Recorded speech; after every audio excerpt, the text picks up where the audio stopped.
Good afternoon, good afternoon, good afternoon. Happy Guru Purnima to all of you. Yes.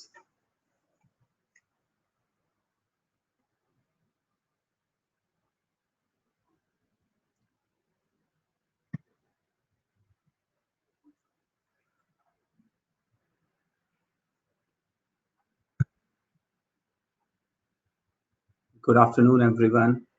Happy Guru Purnima. चलो,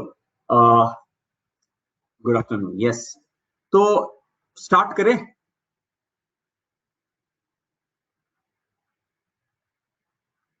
periodic properties.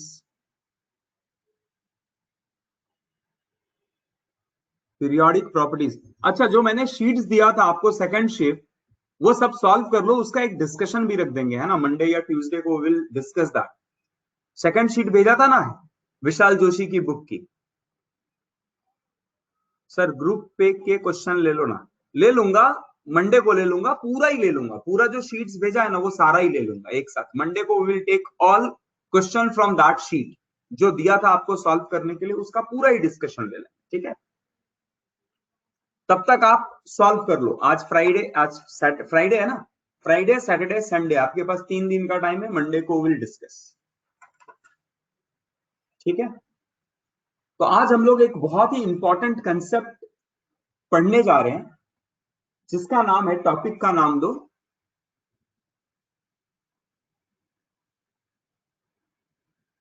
Screening effect. Screening effect और shielding effect. Screening effect और shielding effect.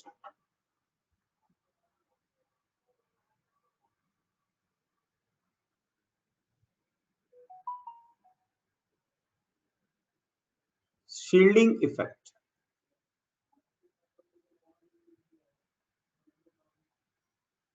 अच्छा, screen का मतलब क्या होता है? What do you mean by screen? Screen का मतलब क्या होता है? What do you mean by screen? Cover. अच्छा, स्क्रीन मतलब जहां दिखता है. अरे, स्क्रीन का मतलब दैट ग्लो. नहीं,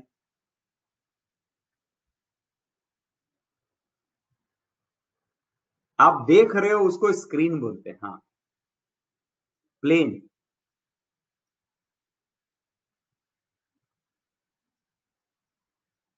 पर्दा. पर्दा है पर्दा. सुना ये गाना? पर्दा है पर्दा, पर्दा नसी को बेपर्दा ना कर दू तो. क्या नाम है? क्या नाम नहीं है? अकबर मेरा नाम नहीं है ना. अकबर नहीं, अमर अकबर अंथोनी. हाँ, अकबर अकबर.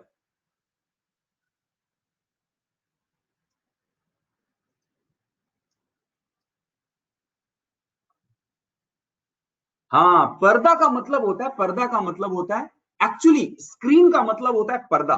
बोलते हैं ना बड़े पर्दे का, बड़ा पर्दा है, बड़ा पर्दा. हिंदी में क्या वर्ड यूज करते हैं स्क्रीन के लिए? बड़ा पर्दा, है ना. बड़ा पर्दा, छोटा पर्दा, है ना. टेलीविजन को बोलते छोटे पर्दे का किरदार, बड़े पर्दे का किरदार, है ना. हाँ, पर्दा. स्क्रीन. स्क्रीन का मतलब पर्दा, है ना. इवन घर में भी हम लोग जो पर्दा लगाते हैं, अच्छा, काम क्या होता है पर्दा का? पर्दे में तो दिखता है, लेकिन इसका मेन काम होता है to stop something. To stop something. To stop. पर्दे का काम होता है रोकने का. टू ऑब्स्ट्रक्ट, है ना. हाँ, कान का पर्दा. यस. तो रोकने का काम करता है, फिल्टर करने का काम करता है. अच्छा, शील्ड का मतलब क्या होता है?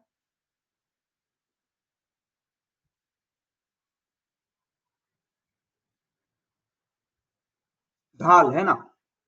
ढाल. इसका भी काम होता है टू स्टॉप. किसको स्टॉप करना? हमारे पे अगर किसी ने अटैक किया तो उसको स्टॉप करने को बोलते हैं ढाल, शील्ड, है ना. तो देखो, दोनों का मतलब आप देख रहे हो, स्क्रीनिंग इफेक्ट और शील्डिंग इफेक्ट. स्क्रीनिंग इफेक्ट और शील्डिंग इफेक्ट, ये टर्म क्या बता रहा है? किसी को तो रोकना है, किसी को तो प्रोटेक्ट करना है। हाँ, टू प्रोटेक्ट, टू स्टॉप और to protect is called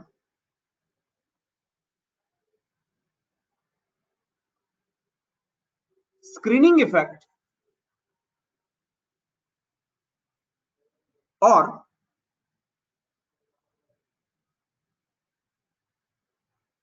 shielding effect, है ना। जैसे जैसे हमें पता है, अज्यूम करो एक बड़ा आदमी, प्राइम मिनिस्टर मोदी जी घूम रहे, इनके अराउंड शील्ड होता है ना, इनके अराउंड प्रोटेक्शन होता है। अगर कोई आदमी यहां आना चाहता है तो भैया क्या टकरा जाएगा इससे और इसको उठा के बाहर फेंक देगा, है ना। कमांडोज रोकते हैं, है ना। तो ये जो पर्दा है, ये शील्ड जो है, ये शील्ड है, ये जो कमांडोज है, उनका काम क्या है? जो अननेसेसरी बाहर के लोग हैं उनसे इनको बचा के रखना, टू प्रोटेक्ट देम, है ना। तो बोला भैया इसका काम यहां पर हमारे एटम में, पीरियोडिक टेबल में इसका काम कहां आने वाला है, इसका फिजिकल सिग्निफिकेंस क्या है? तो बोलता है देखो ध्यान से समझो, एक होता है न्यूक्लियस जिसमें होते हैं प्रोटॉन, और प्रोटॉन क्या करता है? इलेक्ट्रॉन को खींचना चाहता है। किन इलेक्ट्रॉन को? बोलता है हर एक इलेक्ट्रॉन को खींचना चाहेगा, हर एक इलेक्ट्रॉन को खींचना चाहता है ना, विद अ फोर्स। एक फोर्स के साथ इसको खींच रहा है। कौन खींच रहा है? न्यूक्लियस खींच रहा है। किसको खींच रहा है? इलेक्ट्रॉन को खींच रहा है। लेकिन ये अगर इलेक्ट्रॉन है और ये इसको खींच रहा है, तो इसके खिंचाव से बचाने के लिए बाकी के इलेक्ट्रॉन्स आ जाते हैं जो इसको यहां आने नहीं देते, इसको रिपेल करते हैं, इसको रोकते हैं। इसी इफेक्ट को हम लोग स्क्रीनिंग इफेक्ट या शील्डिंग इफेक्ट बोलते हैं। बात समझ में आ रही है? इलेक्ट्रॉन को प्रोटॉन एक फोर्स के साथ खींचना चाहता है, एक प्रोटॉन फोर्स के साथ खींचना चाहता है, और वो जो फोर्स होता है वो होता है K Z E square by R square. ये फोर्स के साथ इसको खींचना चाह रहा है, लेकिन बाकी के इलेक्ट्रॉन इसको खींचने नहीं दे रहे, इसको थोड़ा रोक रहे हैं आने के लिए। इसी इफेक्ट को हम लोग शील्डिंग इफेक्ट या स्क्रीनिंग इफेक्ट बोलते हैं, है ना। इसी को हम लोग शील्डिंग इफेक्ट या स्क्रीनिंग इफेक्ट बोलते हैं। क्लियर है? यहां तक समझ में आया? व्हाट इज स्क्रीनिंग और शील्डिंग इफेक्ट? स्क्रीनिंग या शील्डिंग इफेक्ट क्या है? जब न्यूक्लियस किसी भी इलेक्ट्रॉन को खींचता है तो उसको अंदर के इलेक्ट्रॉन उसको खींचने नहीं देते, उसको रिपेल करते हैं। अंदर के इलेक्ट्रॉन और इवन यहां का भी इलेक्ट्रॉन इसको रिपेल करेगा, है ना। सिमिलरली अगर ये वाला इलेक्ट्रॉन है तो इसको ये रिपेल कर रहा है, ये इसको ये रिपेल कर रहा है, ये इसको ये रिपेल कर रहा है। तो कभी भी एक इलेक्ट्रॉन को बाकी के इलेक्ट्रॉन जो है वो उसको खींचने नहीं देते। इस इफेक्ट को ही हम लोग शील्डिंग या स्क्रीनिंग इफेक्ट बोलते हैं। हाँ, फर्स्ट शेल के इलेक्ट्रॉन को कौन बचाएगा? कोई बताएगा इसका आंसर? मुझे बताएगा कि फर्स्ट शेल के इलेक्ट्रॉन को कौन बचाएगा? बताएगा क्या? एनर्जी बचाएगा? नहीं नहीं, दूसरे कौन इलेक्ट्रॉन बचाएंगे? न्यूक्लियस खुद कैसे बचाएगा? वही तो खींच रहा है।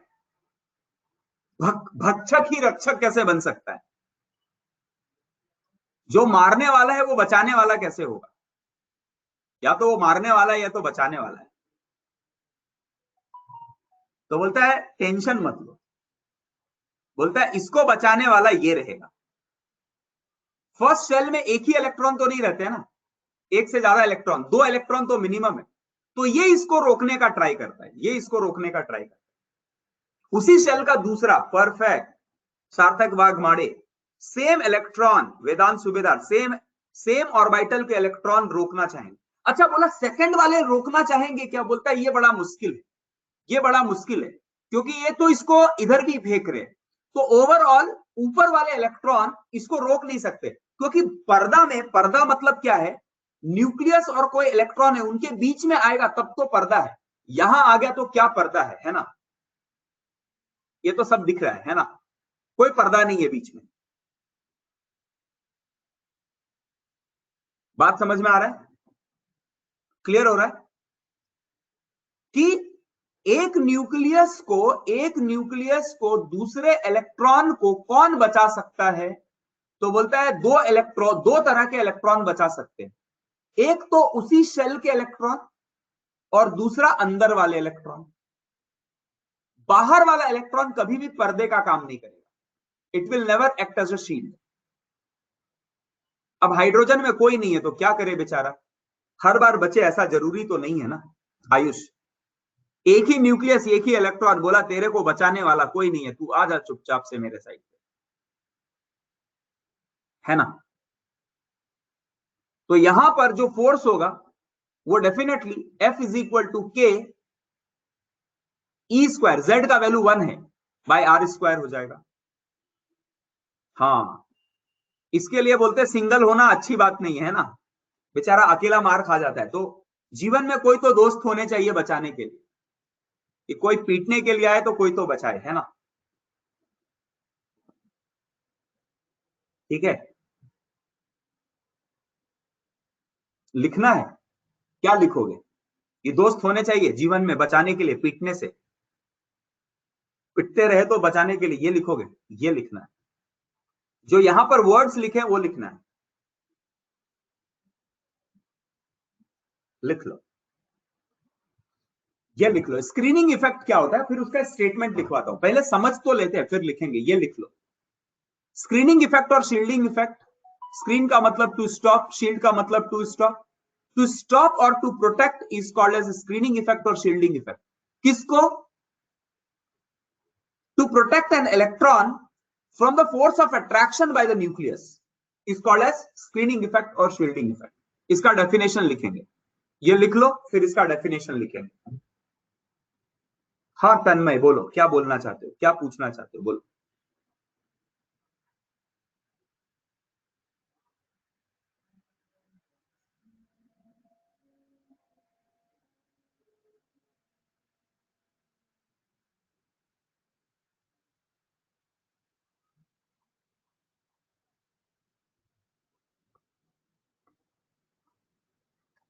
चलो चलो चलो, ये लिख के करो। ये दोषी ना फिर टाइम पास के मूड में आया है, कुछ कुछ बकबक कर रहा है, जल्दी लिखो, कुछ तो बड़बड़ कर रहा है वो।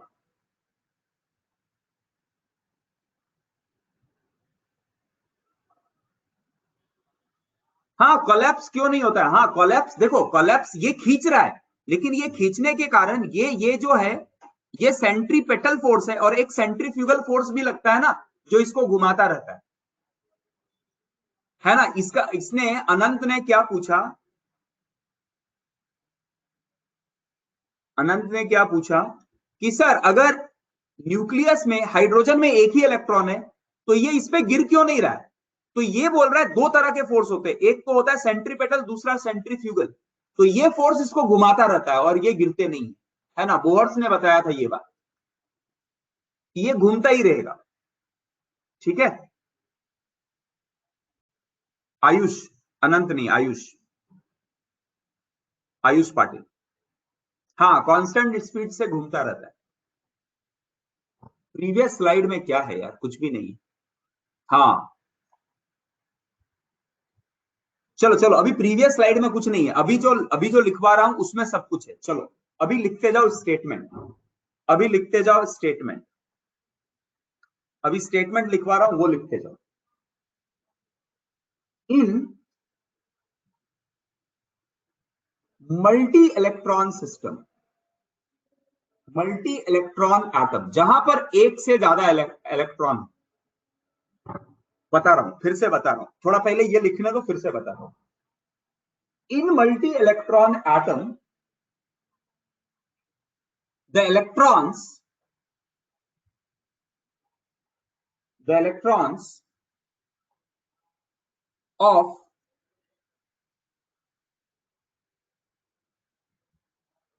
Valence shell, actually valence shell नहीं, वो हर इलेक्ट्रॉन पे लगाता है फोर्स, बट हम केवल वैलेंस शेल पे अभी बात कर रहे हैं। क्यों बात कर रहे हैं मैं वो बताऊंगा।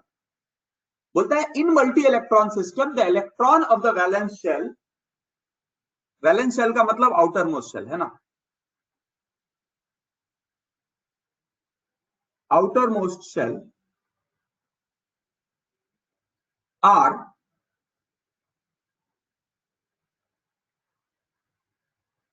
attracted toward nucleus and also these electrons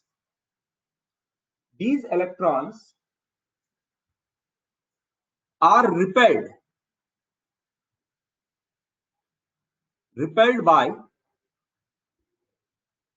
by the electrons present in the inner shell। Outer shell को ना कंसिडर नहीं करना है, आउटर शेल पर्दे की तरह काम नहीं कर सकता। ये बात में कोई दिक्कत? बोलो पहला पॉइंट पे जो मल्टी इलेक्ट्रॉन सिस्टम है तो वैलेंस शेल का इलेक्ट्रॉन को न्यूक्लियस खींच रहा है लेकिन अंदर के इलेक्ट्रॉन उसको रिपेल भी कर रहे है ना, पहला पॉइंट। ये तो एकदम समझ में आ गया। अब दूसरा point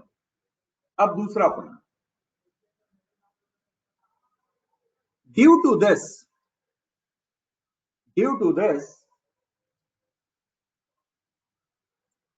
actual force of attraction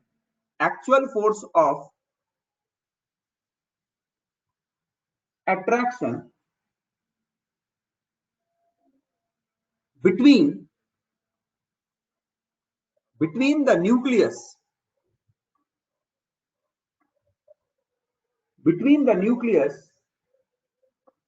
and valence electron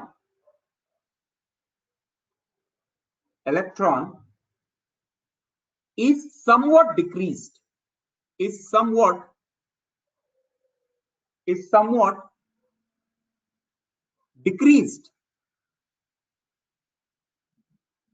by repulsive force acting in opposite direction।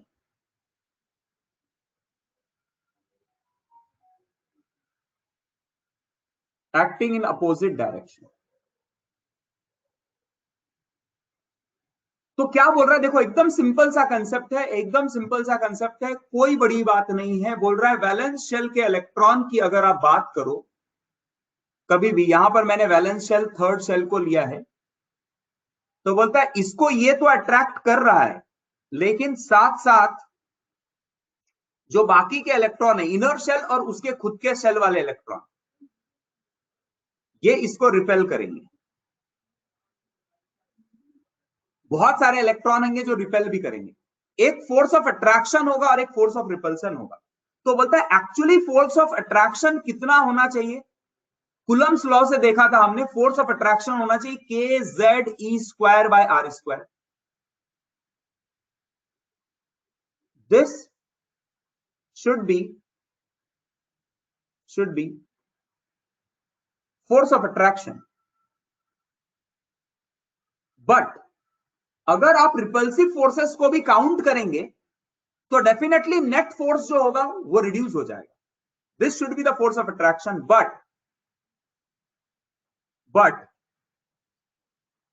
Net force of attraction decreases due to repulsive forces,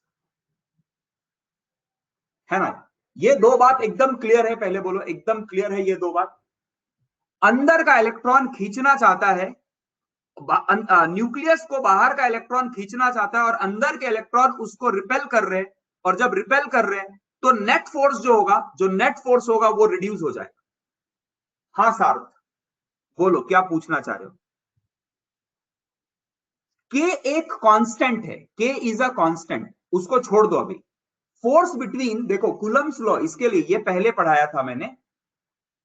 second, एक मिनट एक एक, बहुत सारा एक एक क्वेश्चन आ रहा है, एक एक करके। अभी क्वेश्चन टाइप मत करो आप लोग, अगर टाइप करके रखो तो वेट करो, मैं एक एक करके क्वेश्चन लेता हूं, फिर आप आगे बढ़ेंगे।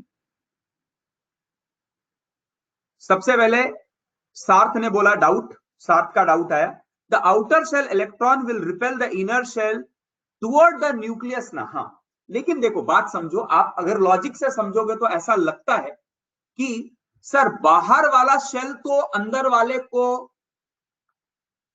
बाहर वाला शेल अंदर वाले को, जैसे ये बाहर का है,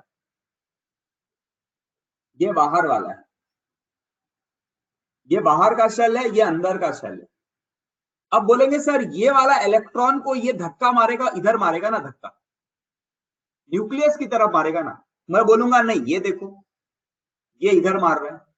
तो एक्चुअली नेट इफेक्ट अगर देखा जाए, इसको हाफ पार्ट में डिवाइड करो, न्यूक्लियस से हाफ पार्ट में डिवाइड करो, तो जब ये जब इधर है तो इसको इसकी और धक्का मार रहा है, लेकिन अगर ये इधर है तो इस इलेक्ट्रॉन पे रिपल्सिव फोर्सेस है, तो नेट फोर्सेस 0 के आसपास आ रहा है। साथ समझ में आ रहा है क्या? बात समझ में आ रही है क्या? ये मेरा न्यूक्लियस हुआ, ये ऐसे इलेक्ट्रॉन हुए जिसपे फोर्स लग रहा है। अब ऐसा भी तो आप मानो, अगर इसको स्टेशनरी मान लो फॉर सम टाइम, तो ये खींच रहा है, अगर इधर इलेक्ट्रॉन्स हैं तो इसको इधर करेंगे, लेकिन अगर इधर इलेक्ट्रॉन्स हैं तो इसको रिपेल भी तो करेंगे। हाँ, तो बाहर वाले इलेक्ट्रॉन को ना हम लोग नेग्लेक्ट करते, केवल यही कारण नहीं है, इनके बीच का डिस्टेंस भी इतना हो जाता है कि फोर्स नेग्लेक्ट हो जाता है ना। चलो, ये तो साथ का प्रॉब्लम क्लियर हुआ। सर वो के एक्सप्लेन करो ना एक बार शॉर्ट में। चलो के एक्सप्लेन कर देता हूं। बोलता है किसी भी टू चार्ज पार्टिकल के बीच का जो फोर्स होता है Q1 और Q2, अगर दो के बीच का जो फोर्स होता है, force is equal to a constant K Q1 into Q2 by R square. Atom के केस में Q1 Z ही होता है और Q2 हमेशा से एक इलेक्ट्रॉन होता है, इसीलिए जो फोर्स आ जाता है वो आता है K Z E square by R square. बोला सर साइन क्यों नहीं लिया? साइन माइनस का मतलब होता है अट्रैक्टिव और प्लस का मतलब होता है रिपल्सिव, तो मैं अट्रैक्टिव फोर्स बोल रहा हूं, इसीलिए बोल रहा हूं कि ये माइनस साइन लेने की जरूरत नहीं पड़ रही है। ओमकार कदम समझ में आ गया? बोलो एक मिनट, एक एक मिनट, मैं बताता जाऊंगा, आप टाइप करना। ओमकार आपका प्रॉब्लम सॉल्व हुआ? ओके। अभी नेक्स्ट डाउट जो है, सेकंड स्टेटमेंट रिपीट करो। चलो रिपीट करता हूं, कल्पेश ने पूछा है। बोलता है ड्यू टू दिस, बोलता है पहले ये बाहर अंदर वाला न्यूक्लियस जो है उसको खींच रहा है, और बाकी के अंदर के इलेक्ट्रॉन या उसके शेल के इलेक्ट्रॉन जो है वो उसको रिपेल करते हैं, है ना, रिपेल करते हैं। आप ये मान के चलो कि इफेक्टिव रिपल्सन है, और ये प्रैक्टिकली देखा गया है।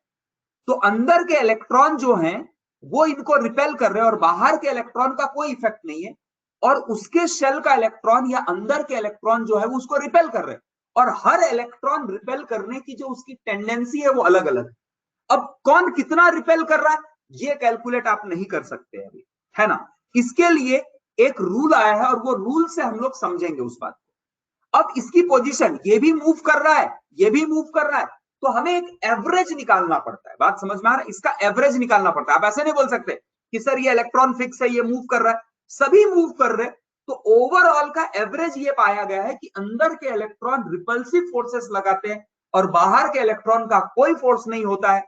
तो न्यूक्लियस इसको खींचता रहता है, और अंदर के इलेक्ट्रॉन या उसी शेल के इलेक्ट्रॉन इसको रिपेल करते हैं। Overall there is a repulsive forces, दोनों मूव करते रहते हैं, लेकिन फाइनल ओवरऑल इफेक्ट क्या देखा गया?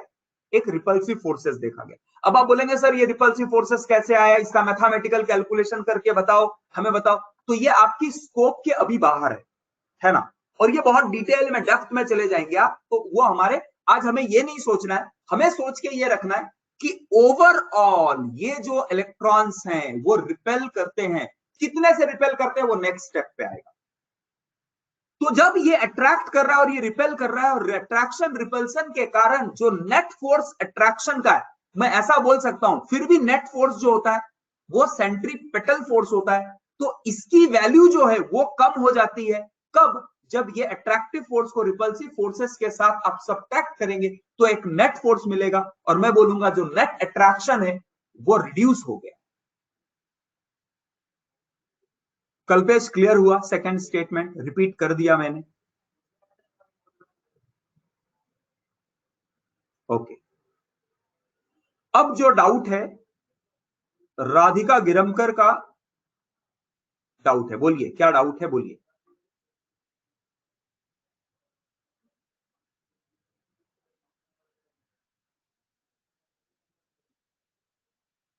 हाँ, फाइनल ओवरऑल रिपल्सिव फोर्सेस ही रहता है। हाँ बोलिए, चलो माइक ऑन करता हूं, बोलो राधिका, बोलिए क्या डाउट है आपका।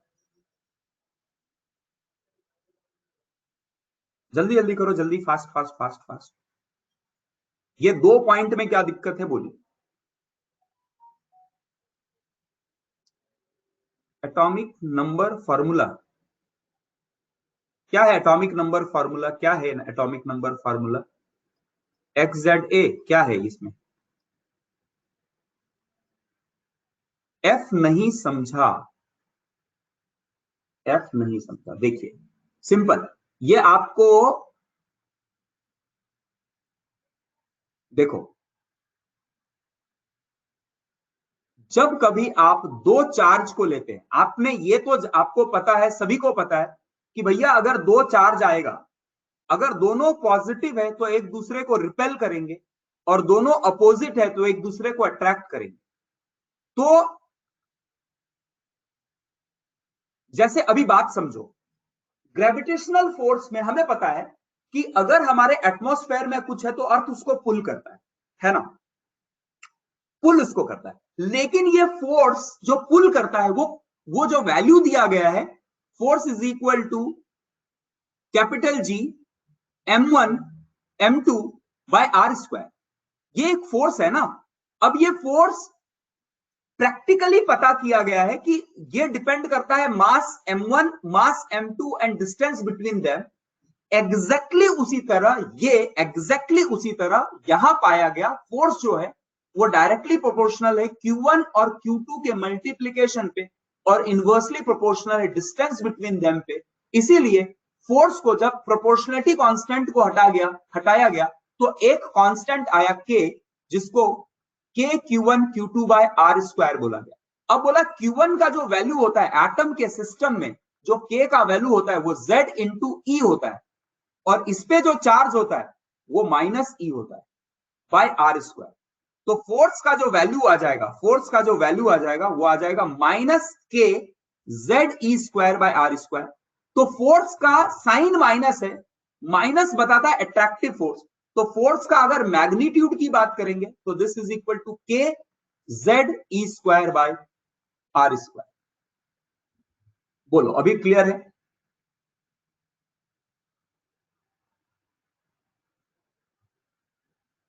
थर्ड पॉइंट तो मैंने लिखा ही नहीं है। थर्ड पॉइंट साक्षी किधर तू समझ गई? थर्ड पॉइंट, सेकंड पॉइंट ही तो लिखा है मैंने।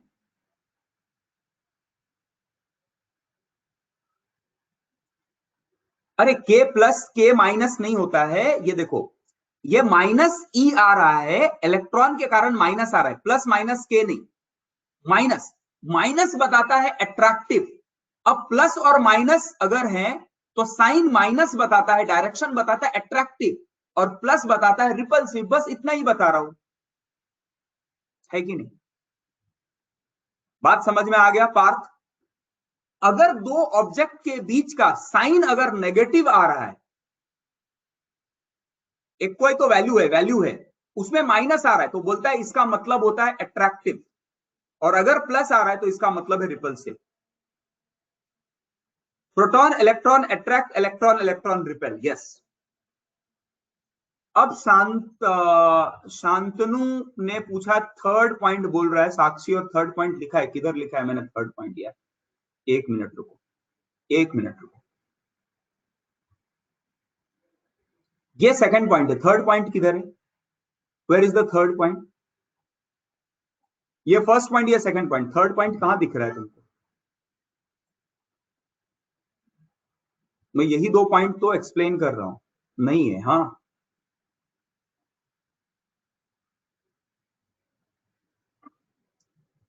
हाँ, नहीं ले, साक्षी सेकंड को शायद थर्ड बोल रही है क्या? सेकंड पॉइंट को ही थर्ड बोल रही हो क्या आप साक्षी? हाँ, मुझे लगा ना तू ऐसे, जो मैं सोच रहा हूं वो भी तू नहीं समझ रही है तो लिख रही है third point. Okay okay, electron electron का फोर्स भी इससे आएगा ना? हाँ आएगा आएगा, बट प्रॉब्लम ये है आएगा means force of attraction is totally cancelled and only repulsive forces is acting on electron due to which E minus does not fall to nucleus. नहीं बेटा जय कुमार, ऐसा नहीं है। देखो हम केवल अभी सोच रहे हैं ऐसा एक ही फोर्स, अट्रैक्टिव और रिपल्सिव फोर्स की बात करें। एक तीसरा फोर्स भी है जो इसको घुमा रहा है, एक तीसरा फोर्स है इसको घुमा रहा है। तो ऐसा नहीं है कि एग्जैक्टली दोनों कैंसिल आउट हो जाएंगे और ये रुक जाता है, रादर ये अट्रैक्टिव फोर्स ही होता है और एक घुमाने वाला फोर्स अलग से होता है। बात समझ में आ रहा है? जय, मैंने क्या बोला? आप क्या बोल रहे, आपको ऐसा लग रहा होगा कि ये सर रिपल्सिव, क्योंकि ये अपने जगह पे है, न्यूक्लियस इसको खींच रहा है और रिपल्सिव फोर्सेस इसको बराबर कर रहा है क्या? नहीं, इसको नेट फोर्स जो है वो इनवर्ड ही है, साथ साथ में एक सेंट्रीफ्यूगल फोर्स है जो इसको रोटेट करा रहा है कंटिन्यूस। ठीक है, चलो आगे बढ़ते आगे बढ़ते। First and second is done, first and second is done. चलो, सो थर्ड पॉइंट, हाँ net is attractive force, net is attractive force. तो बोलता है third point, the decrease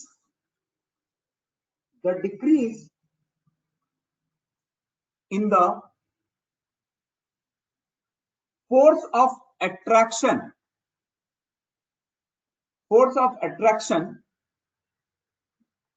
the decrease in the force of attraction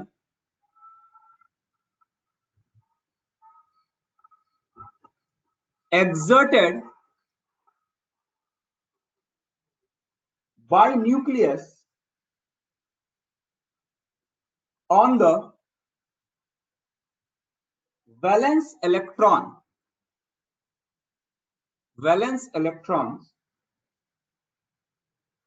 due to the presence of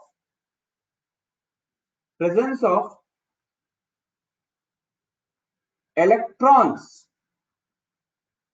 in the inner shell। वही बात को फिर से repeat कर रहे, कल यहां डेफिनेशन ला रहे। inner shells is called as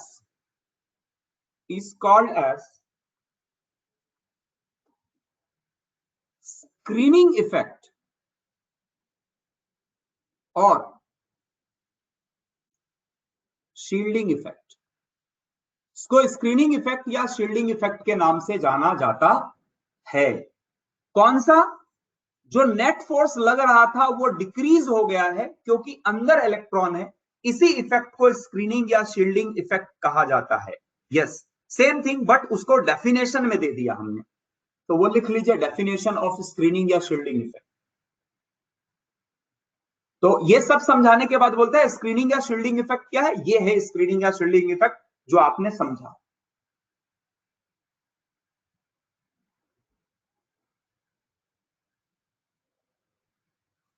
ये स्लैटर नाम का एक साइंटिस्ट है, उसने डिस्कवर किया स्लैटर, इसीलिए इसको बोलते हैं स्लैटर्स रूल। अभी आएगा, रुको ना, फोर्थ पॉइंट आएगा तो आएगा।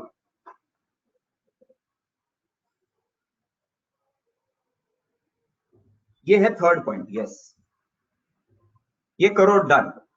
तो बोलता है ये जो प्रोसेस हो रहा है, न्यूक्लियस खींचना चाह रहा था लेकिन अंदर के इलेक्ट्रॉन उसको उतना जोर से खींचने नहीं दे रहे, इसी को स्क्रीनिंग या शील्डिंग इफेक्ट कहा जाता है।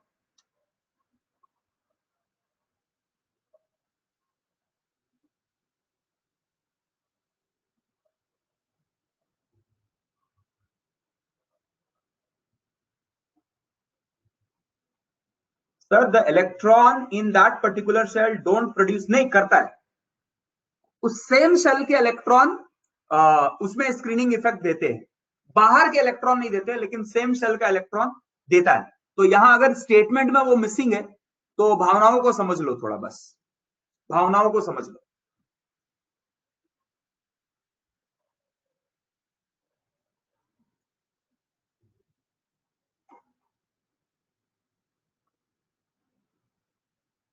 तो इनर बोल रहा है, लेकिन वो सेल को भी, उसके खुद के सेल को भी काउंट किया जाता है। जल्दी से डन करो लिखने के, जल्दी से डन करो।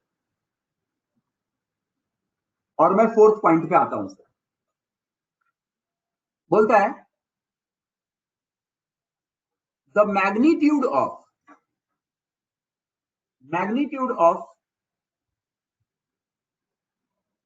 Screening effect. स्क्रीनिंग इफेक्ट किस पे डिपेंड करेगा? अंदर कितने इलेक्ट्रॉन है उस पे। The magnitude of screening effect depends upon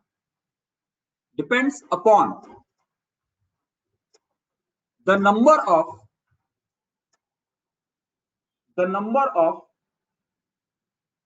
inner electrons.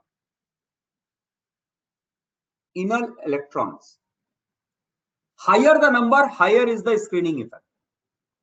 Higher number of electrons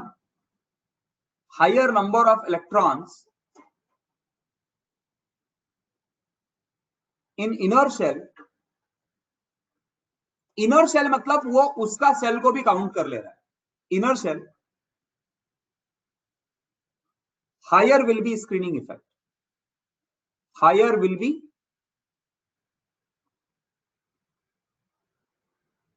screening effect. Higher will be screening effect. Higher will be screening effect.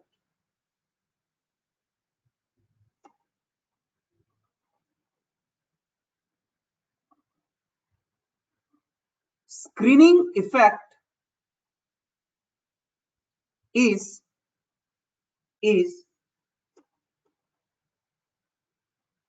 represented. Screening effect is represented by a constant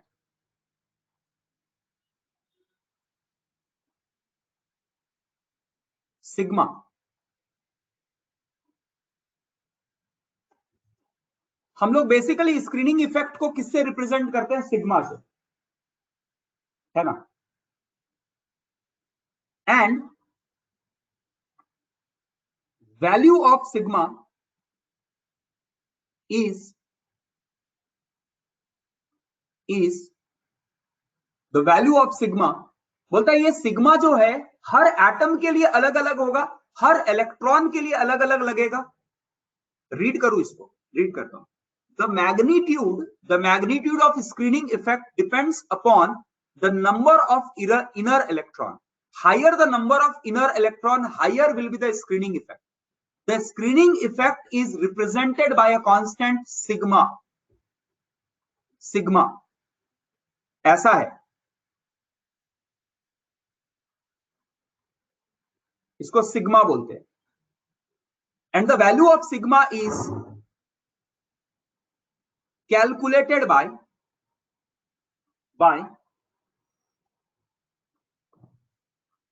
Slater's rule. तो भैया एक rule है जिसको बोला जाता है Slater rule, और Slater rule से सिग्मा निकल जाता है। तो किसी भी इलेक्ट्रॉन पे कितना सिग्मा लग रहा है वो कैलकुलेट करने के लिए एक रूल आया है जिसका नाम है स्लैटर रूल।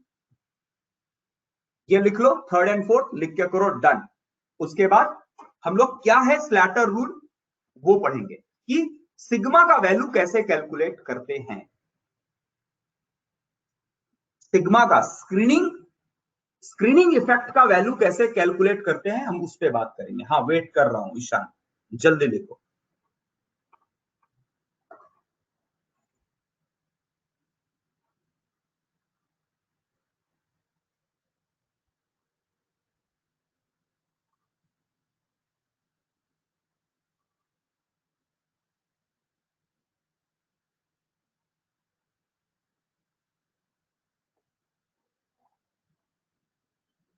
कल पे सारा रिपीट करूं? अरे यार सब कुछ रिपीट करूं। Is this related to sigma bond? नहीं, this is not related to sigma bond. कौन सा साइंटिस्ट का नाम है? स्लैटर एक साइंटिस्ट है बाबा, साक्षी, साइंटिस्ट का नाम ही स्लैटर है, पसंद नहीं आया, अभी क्या कर सकते हैं, माँ बाप ने यही नाम दिया है स्लैटर, तो क्या करेंगे। कल्पेश, चारों को तू फिर से पढ़ और तेरे को कोई दिक्कत है तो वो बता मुझे। तू मुझसे ही हर बार मेहनत करवाएगा तो कैसे चलेगा। चलो कर देता हूं, कल्पेश ने बोला है तो पढ़ना पढ़ना तो पड़ेगा, ऐसे तो आगे बढ़ नहीं सकते। चारों को वापस से बोलता है पढ़ने के लिए, मतलब यार तू। पहला पॉइंट क्या बोलता है, मल्टी इलेक्ट्रॉन सिस्टम में इलेक्ट्रॉन्स जो होते हैं, आउटर मोस्ट सेल की बात कर रहा है, उसको अट्रैक्ट करता है इनर का न्यूक्लियस, और साथ साथ में अंदर के इलेक्ट्रॉन जो होते हैं वो उसको रिपेल करता है। बोलता है इस अट्रैक्शन रिपल्सन के कारण नेट फोर्स जो होता है वो डिक्रीज हो जाता है ना, नेट फोर्स थोड़ा डिक्रीज हो जाता है, ये दूसरा पॉइंट। तीसरा पॉइंट बोलता है ये जो डिक्रीज इन द फोर्स है, इसी को हम लोग स्क्रीनिंग इफेक्ट या शील्डिंग इफेक्ट बोलते हैं।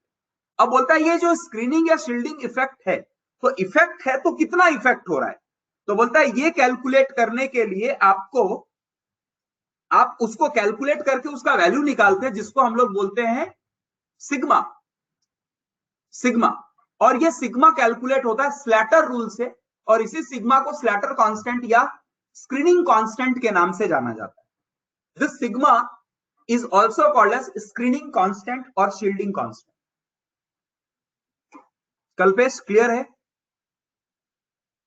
चलो, छोटी छोटी बात, छोटी सी बात है। बोलता है भैया बाहर का इलेक्ट्रॉन को अंदर खींचना चाह रहा है लेकिन खींचने नहीं दे रहा है, खींच तो रहा है लेकिन साथ साथ में रिपल्सन हो रहा है, तो नेट फोर्स डिक्रीज हो रहा है, इसी को हम लोग स्क्रीनिंग इफेक्ट बोलते हैं, और स्क्रीनिंग इफेक्ट को रिप्रेजेंट करते हैं सिग्मा से, और सिग्मा कैलकुलेट होता है स्लैटर रूल से। अब ये स्लैटर रूल क्या है हमें वो देखने की जरूरत है ना। बढ़े आगे, डन हो गया सबका भाई, डन हो गया, बढ़े आगे, बोलो एक बार थम्स अप करो अगर सबने लिख लिया तो।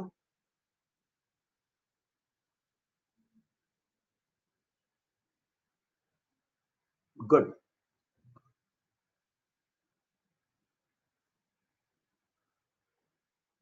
अब देखो स्लैटर रूल क्या है वो देखते हैं।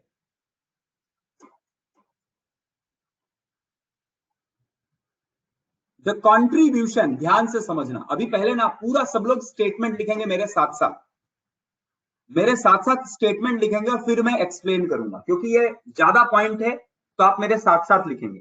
Sir can you show all the slide from starting as due to internet issue I could not know how much space to leave। Prathamesh, केवल 4 पॉइंट लिखा है मैंने, आप 2 पेज छोड़ना है, 2 पेज, ये 2 पॉइंट और ये 2 पॉइंट, बाकी उसको समझाने के लिए मैंने स्लाइड्स बहुत सारे यूज किए, बट केवल 2 पेज लिखे बस, है ना।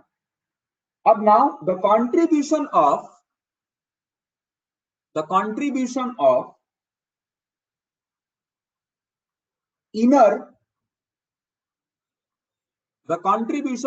inner electrons to the, अब मेरे साथ साथ लिखते जाना, अभी लेट मत करना, साथ साथ लिखते जाओ, नहीं तो मेरे को आपको लिखने के लिए मौका नहीं मिलेगा। 10-15 मिनट का टाइम बचा हुआ है, and what I have to do is, मुझे एक्सप्लेन भी करना है लिखने के बाद, तो और वो एक पेज पे आएगा नहीं, तो I need that you should write along with me, फिर एक्सप्लेनेशन बाद में दूंगा। The contribution of inner electron to the magnitude of sigma is calculated in following ways। 2 तरीके हैं जिससे सिग्मा का वैल्यू कैलकुलेट होता है। पहला जो है वो है for NS and NP and NS and NP orbital electron. अगर आप NS या NP, मतलब अगर कोई इलेक्ट्रॉन है जिसपे आप फोर्स निकाल रहे हो, उस पे सिग्मा निकाल रहे हो, और वो इलेक्ट्रॉन अगर S या P के ऑर्बिटल में है, ns और np ऑर्बिटल इलेक्ट्रॉन, तो बोलता है उसके लिए अलग तरीका है, और अगर वही इलेक्ट्रॉन d या f में है और उसके लिए सिग्मा का वैल्यू निकाल रहे तो उसको निकालने का तरीका अलग है ना। तो सबसे पहले दो तरीके हैं, फॉर ns एंड np के लिए निकालेंगे, फिर p एंड s और p के लिए निकालेंगे, फिर d और f के लिए निकालेंगे। तो पहले हम लोग पढ़ रहे p और s के लिए। तो इसमें पहला पॉइंट है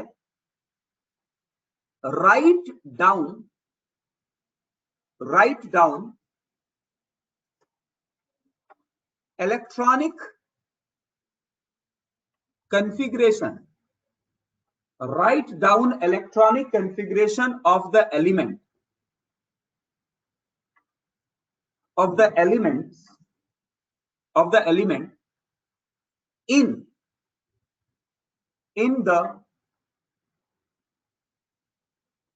in the following order and group them as। कैसे ग्रुप करना है वो बता रहा हूं।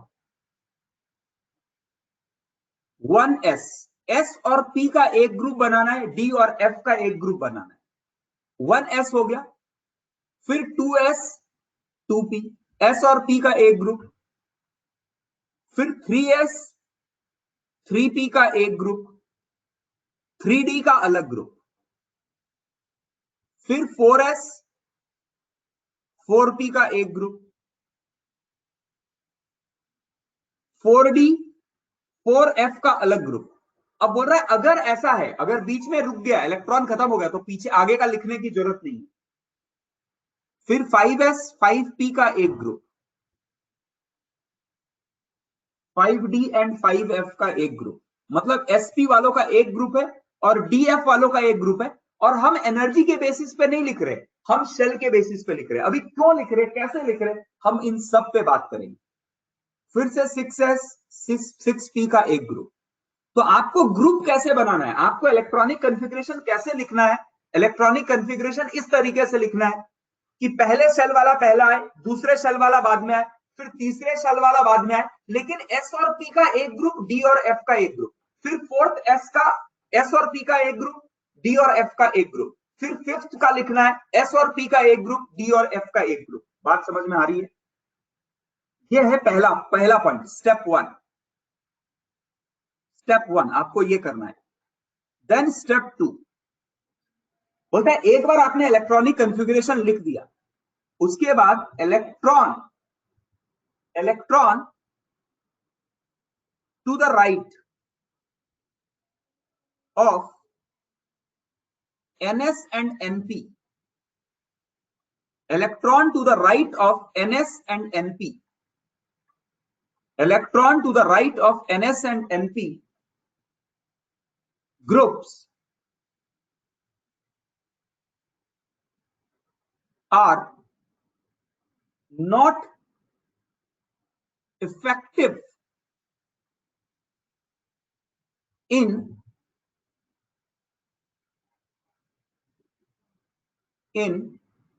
shielding the ns or np electrons and contribute nothing to sigma, and contribute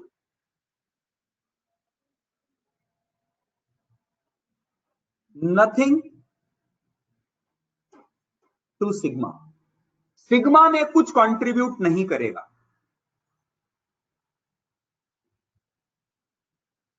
चलो ये अच्छा, वॉइस की कोई जरूरत नहीं है, पहले ये 2 पॉइंट लिखो, डन करो। ये 2 पॉइंट लिखने के बाद डन करो, फिर मैं आगे बढ़ूंगा। मेरे साथ साथ लिख के डन करने बोला था मैंने कुछ अभी नहीं बताया, बस ये 2 पॉइंट लिखो। सब एक्सप्लेन करूंगा वापस से,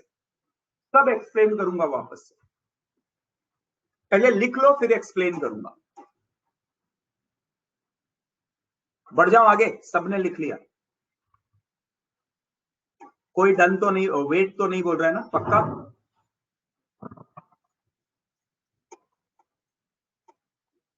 ओके, तीसरा point, step 3, all the electrons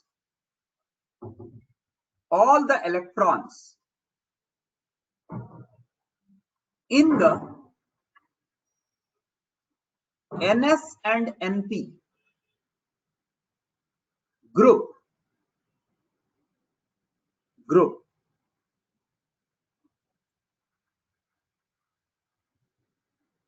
contribute to the extent of 0.35,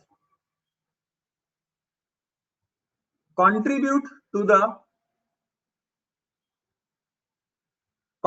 to the extent of 0.35 each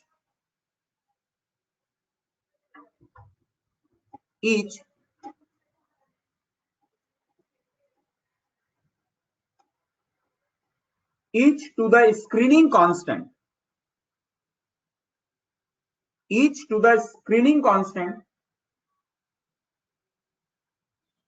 except for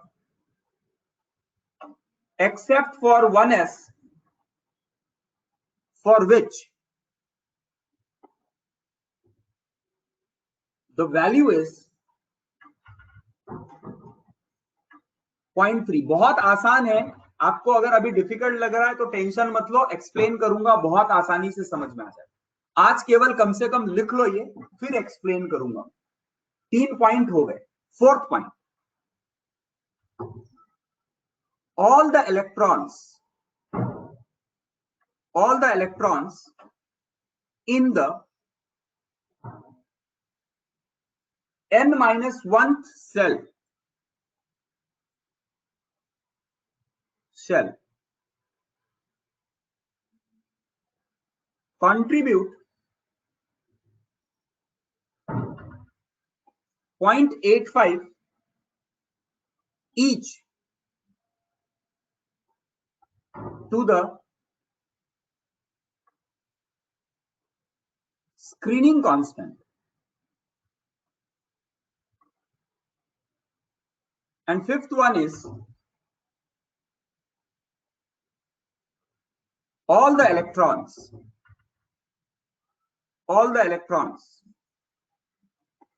in the n-2nd shell और लोअर, और उसके अंदर के और lower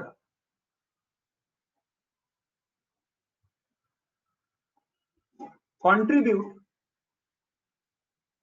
1 each to the screening constant. चलो, ये 5 पॉइंट है जिससे सिग्मा निकाला जाता है, ये लिख लो, ये लिख के करो डन, देन डेफिनेटली इसका एक्सप्लेनेशन हम लोग देखेंगे।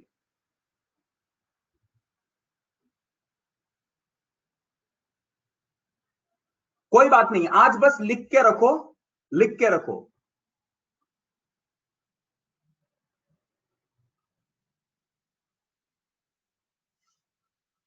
फर्स्ट स्लाइड और सेकंड स्लाइड लिख के रखो, आज लिख लो, कल एक्सप्लेनेशन दूंगा इसका कि सिग्मा कैसे फाइंड किया जाता है। हाँ भाई, स्क्रीनशॉट भेज दो, कुछ लोगों को दिख नहीं रहा है। फर्स्ट स्लाइड तो हो गया, सेकंड स्लाइड का स्क्रीनशॉट भेज दो कोई। ठीक है, आज एक्सप्लेनेशन नहीं दूंगा, ये 5 पॉइंट लिखो, कल एक्सप्लेनेशन दूंगा इन 5 पॉइंट का, एक एक करके सब एक्सप्लेन करूंगा। All electron in n-2nd cell or lower contribute 1 each to the screening constant। अब ये क्या है, एक एक वर्ड का मीनिंग ना मैं एक्सप्लेन करूंगा बाद में आपको, ये कल एक्सप्लेन करूंगा, ठीक है ना, डोंट वरी, कल सारा एक्सप्लेन करूंगा, एक एक पॉइंट एक्सप्लेन करूंगा। वेदांत देवकर, तुमने ना मुझे मैसेज भेजा और कौन सा क्लास रूम नहीं लिखा, मुझे एक बार फिर से मैसेज करो, हाई करो, आपका क्लास, आपका कौन सा मोबाइल नंबर है, कौन से क्लास में ऐड करना है वो कर दो। Sir explain screening constant. Screening constant sigma होता है।